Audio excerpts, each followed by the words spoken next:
What's up, guys? Today on this video, we're going over the most important part in our sales scripts and the most important part, I believe, in the entire sales process, no matter real estate or anything else related. This is where you can get extreme discounts. All right, guys, getting into the video.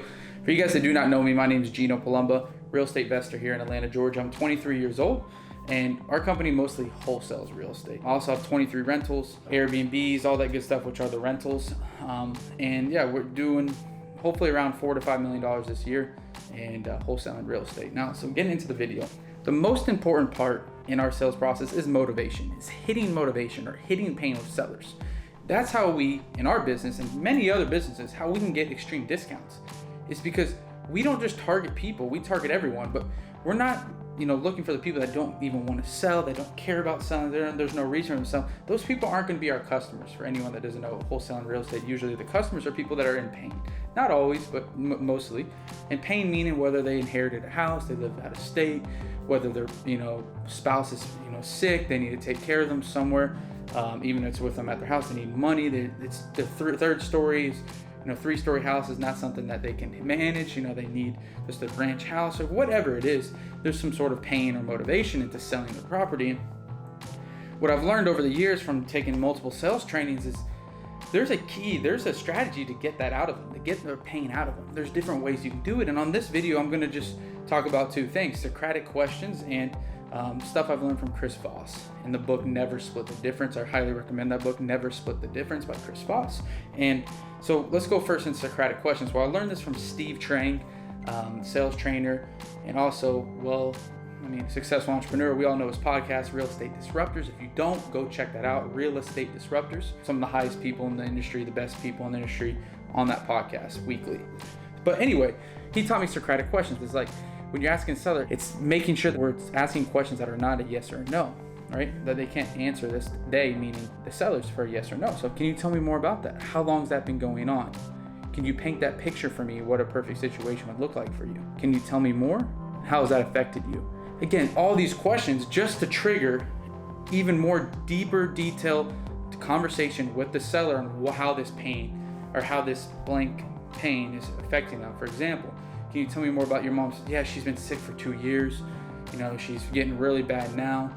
And it's just a lot going on. Okay, how has that impacted you?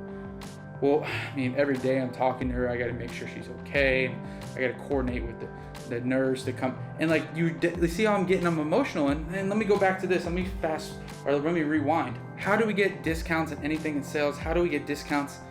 And how can we be the best salespeople? Is getting into people's emotions. How you can become the best salesperson is being able to go into detail with the seller's emotions.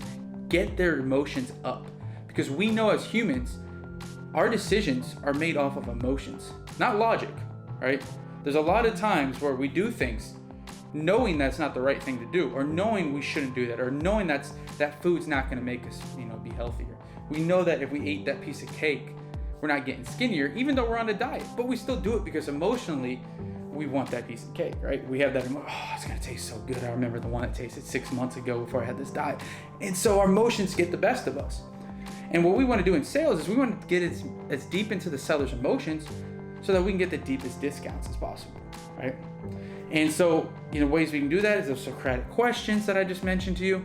And it's going to allow you to go deeper into that motivation. And the second one I talked about is the Chris Voss methods of labeling and mirroring, right? And again, this is nothing that I created.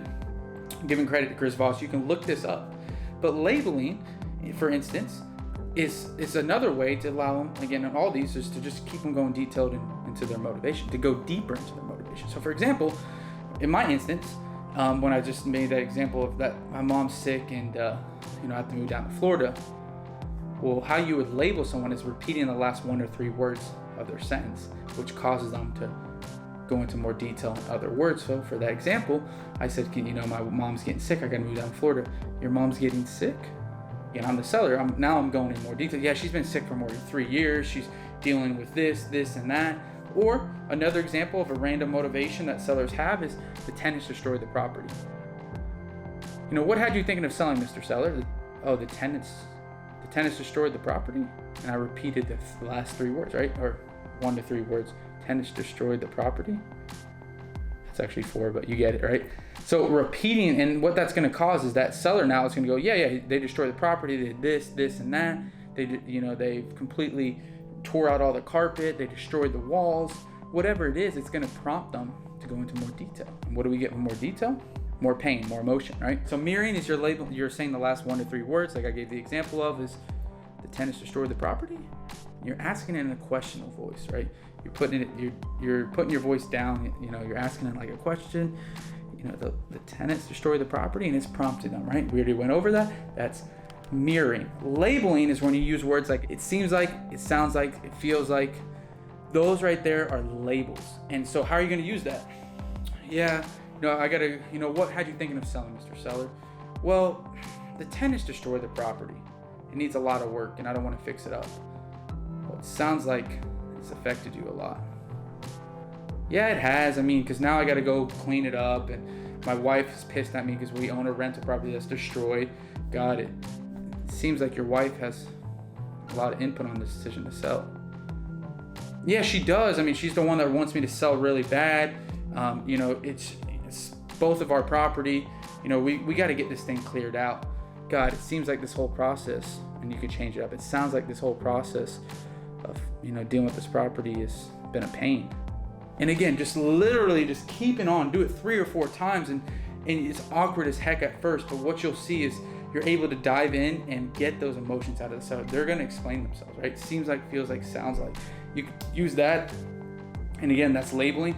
If you can do that, you'll get so much deeper into the person's pain and motivation and emotions, right? That's the whole point of it. So I know that was a big thing there. Let's recap Socratic questions. Can you tell me more about that? How long has that been going on? How has that impacted you? Again, prompting them to answer in not yes or no format. Now, the second part of it was going over Chris Voss's stuff, labeling, right? Labeling, it seems like, it feels like, it sounds like, and going in detail with the seller, it sounds like that you're going through a lot. It seems like you're dealing with a lot of things. It feels like she meant a lot to you, right? If I was talking about my mom that's sick, it feels like she means a lot to you. And prompting, more detailed description and getting them into more emotions. And then the second part, which again, I messed up the names from the beginning, guys, is mirroring, right? Mirroring, saying the last 1 to 3 words of the sentence, repeating it. In my case, I mentioned, your mom's sick? And he's going to go into detail how she got sick, where she got sick, what from, whatever it is, right? And so again, prompting more emotional response.